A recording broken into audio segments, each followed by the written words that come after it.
When this happened, we had to bring our operations to a halt here in Bristol, and we really have relied on and are continuing to rely on our other municipalities and state police coming in to help and protect and serve in our community.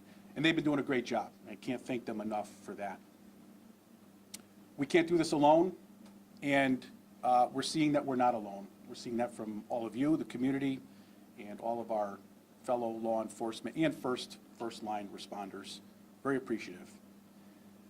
As we move forward, we have to rebuild. We have had a critical injury to our agency, and now we have to continue to move forward.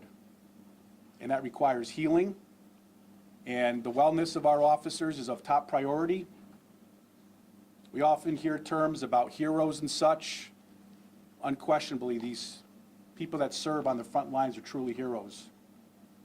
But one thing that they are not is that superheroes. Superheroes are fictional and denotes that you have special powers and abilities, faster than a speeding bullet, more powerful than a locomotive, able to leap tall buildings in a single bound. I think you get the point. That's not real. They're human beings. So they're out there, and they're truly remarkable and amazing that they're getting back in the saddle and going out what they took their oath and swore to do without these superpowers and while they're grieving. So I'm very appreciative of the men and women of the Bristol Police Department for everything they're doing and have been doing and will continue to do on a daily basis. With that, our operations, we've had to make some adjustments so that we can continue to protect and serve on the front lines. Reallocating personnel, moving from support positions into patrol positions. And one of the things we're going to need to do is we're going to need to hire quality police officers, and we need to do it very quickly. It takes about a year to hire a new officer once they get through their academy training, once they get through their FTO training and such. And our focus right now is on certified police officers. We're putting out a call to action. We need quality certified police officers. And I'll be working very closely with the mayor, who's been very supportive, and city council, our police commission, and all the other stakeholders in our community to put together packages so that we can recruit and attract qualified, certified police officers to help us fill our ranks. Certified officer, once they're hired, we can get them up and running in anywhere from 4 to 6 weeks, maybe even less than that, depending on their experience. So with that, thank you again for all your love, support, and caring. Thank you to all the first responders. Thank you to the family here at Bristol. We appreciate everybody. Please don't forget the families of our fallen and our hero officer that is recovering, who's doing very well, by the way. We appreciate you very much. And with that, I'll turn it over to the mayor, and then we'll try to answer some questions for you. Sir?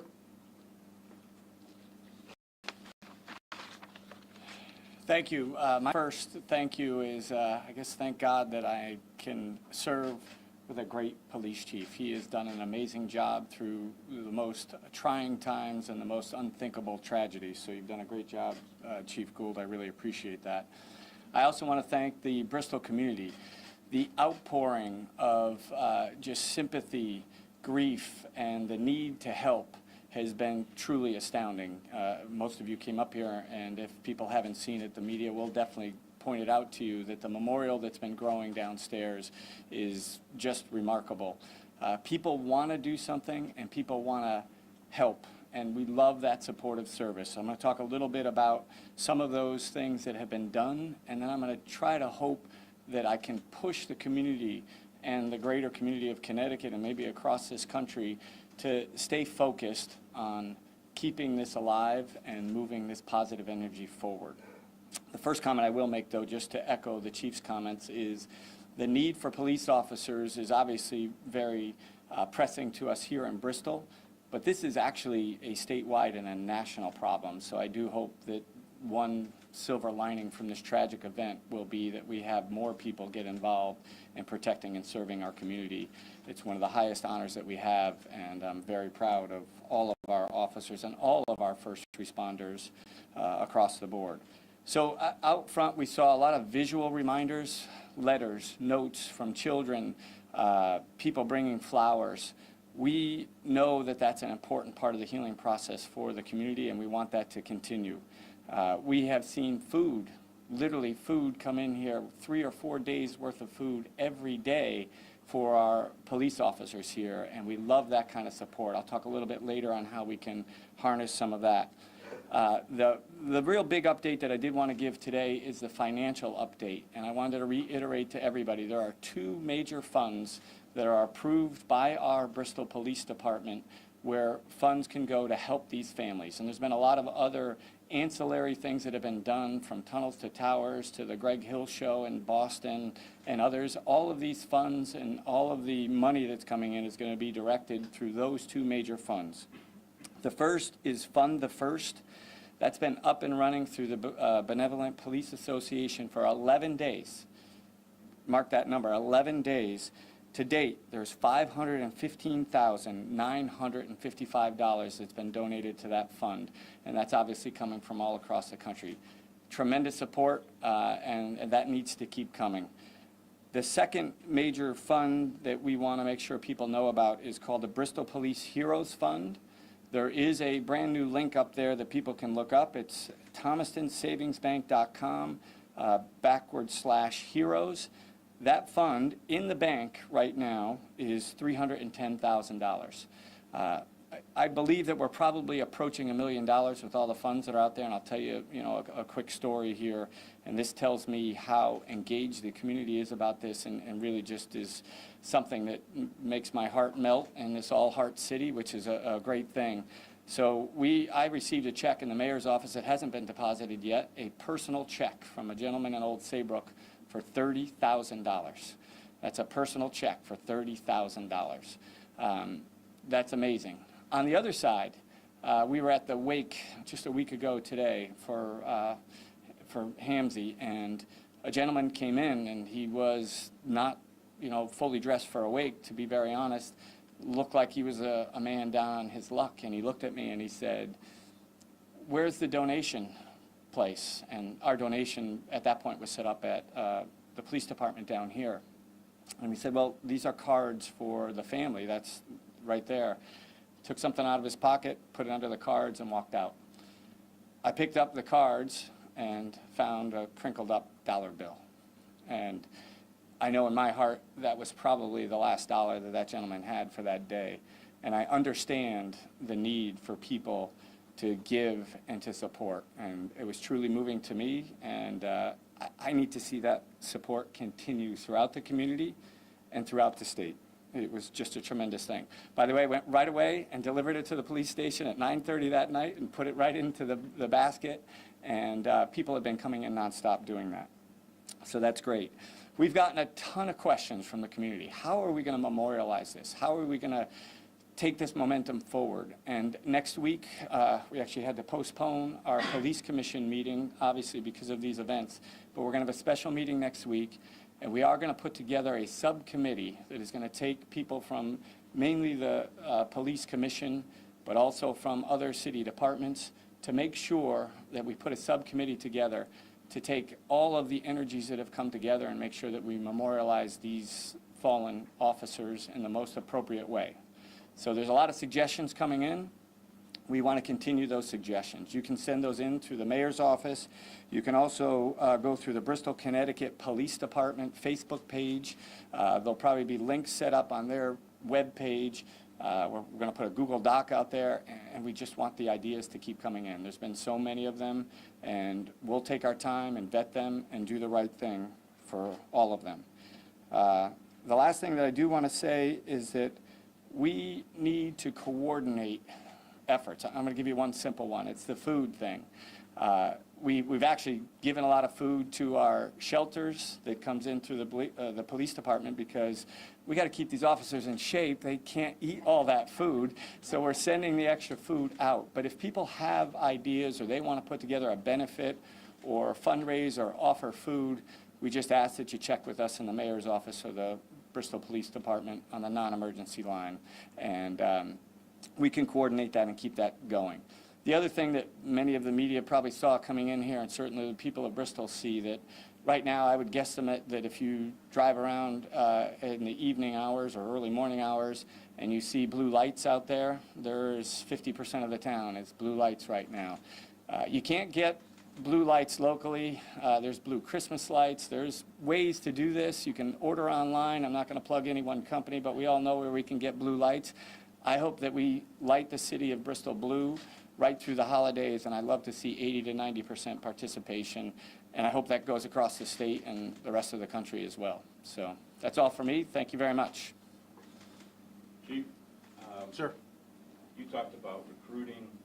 What is your sworn force now, and how many new officers do you think you need? So, great question, thank you.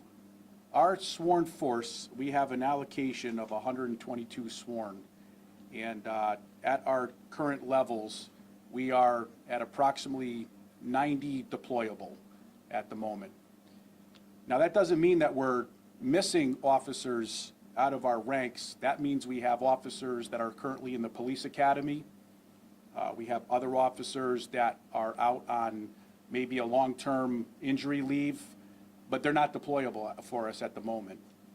We need deployable officers. I'm going to be looking for anywhere from a minimum of 10, 15 to 20 officers. Up to 20 officers? Yes, sir.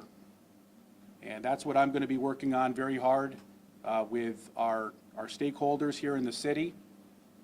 One of the things I'm looking to do is overhire so that we can keep up with any attrition rates, because I'm certainly not going to allow us to get up to staffing just to go backwards.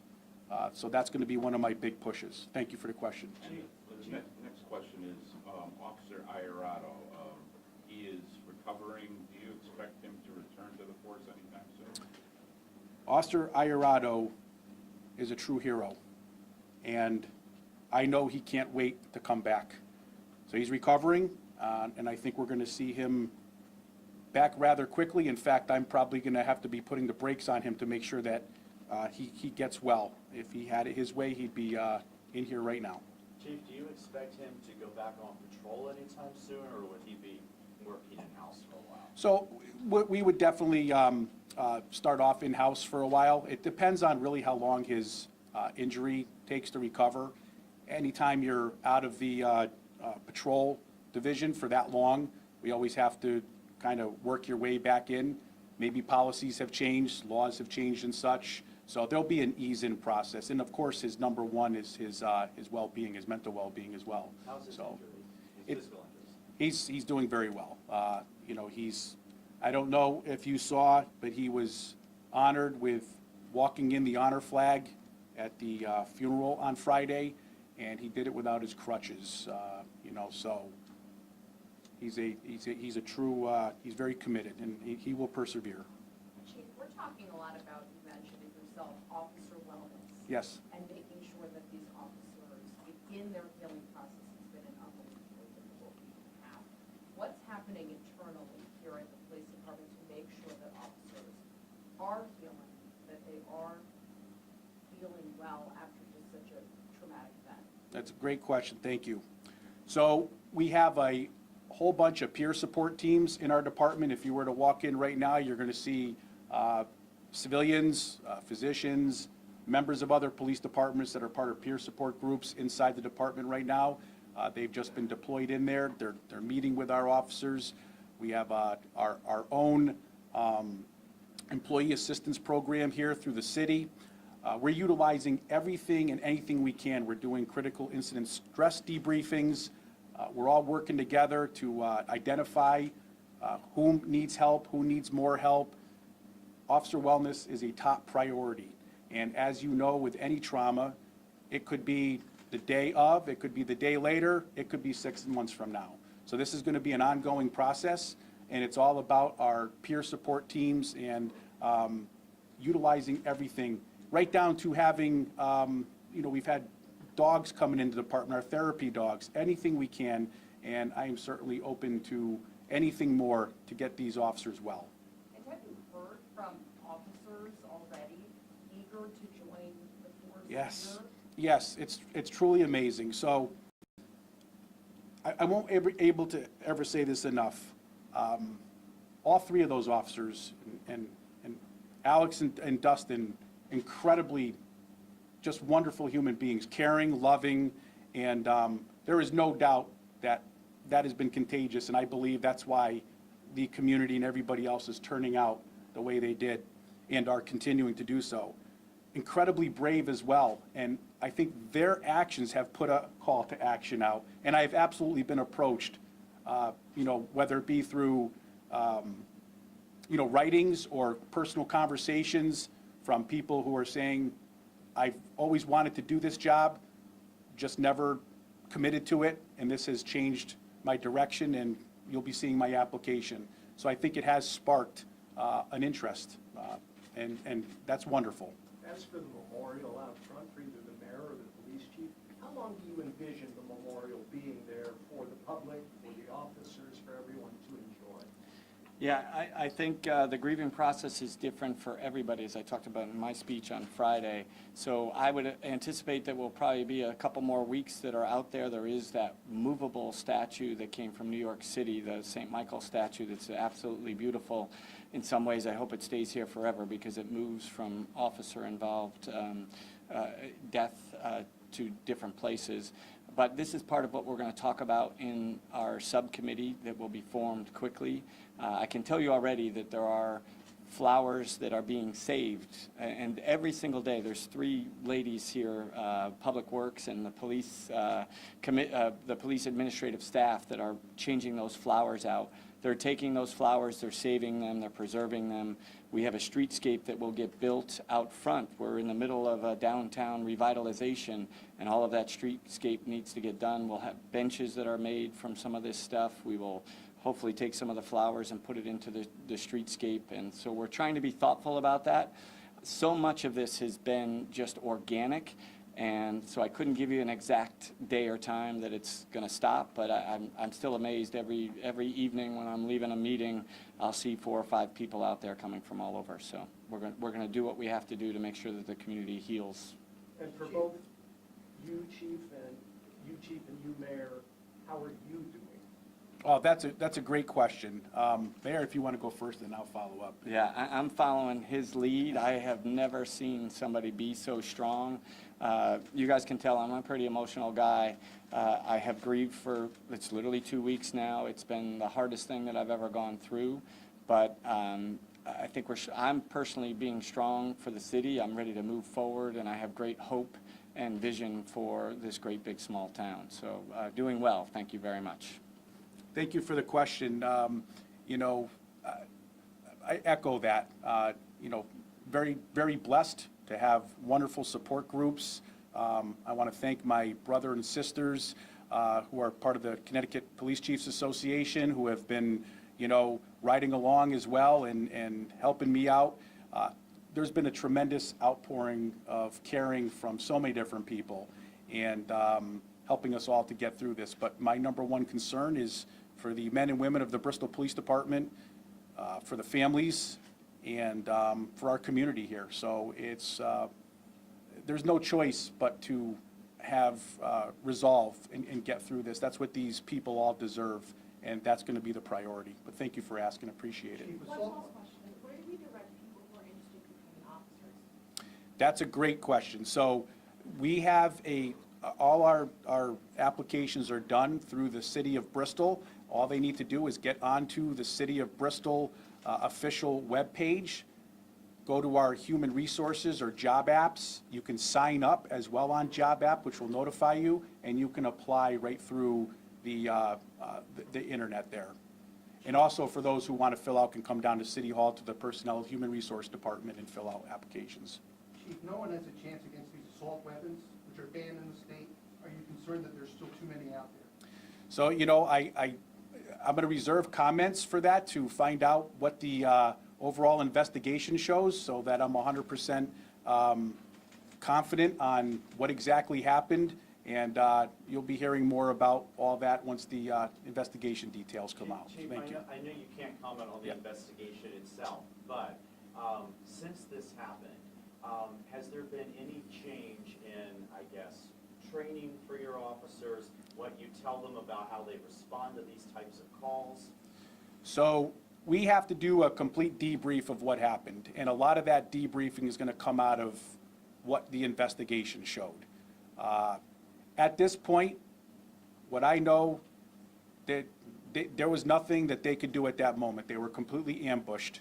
There were 3 officers on scene to go to a family violence incident, which there was no identifiable threats that we knew of at that moment. So that's all stuff that we have to debrief and look on. So we have not made any changes at that point because we can't make changes without knowing what we have to change. So that's all I can comment on this time. Thank you. And I think we have time for maybe just one more question Gentlemen, here. for both of you. Sergeant Hamsey's father-in-law had very powerful words to share at the funeral, denouncing rhetoric and divisiveness and anti-police sentiments in this country. What has the last 2 weeks of community support shown you, and what do you want people to know about the men and women who wear the badge?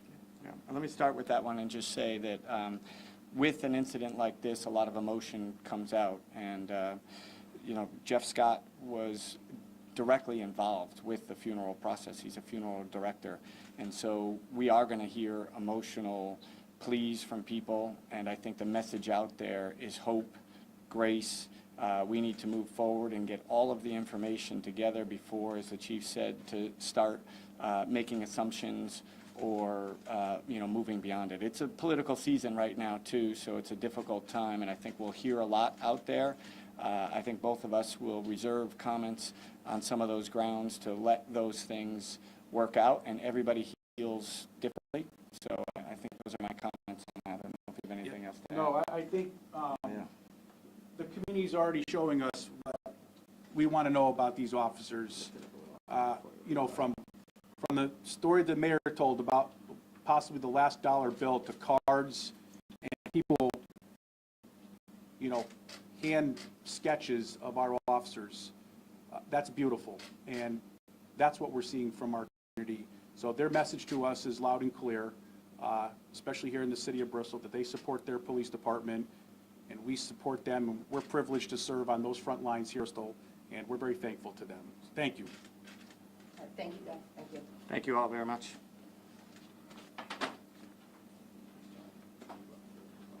Is this yours? No, that is not my phone. Is this your phone? I don't know whose that is. Anybody have a phone up here? Is this one of the reporters or? Okay, good. We'll leave it here. I just wanted to walk away. Thank you all.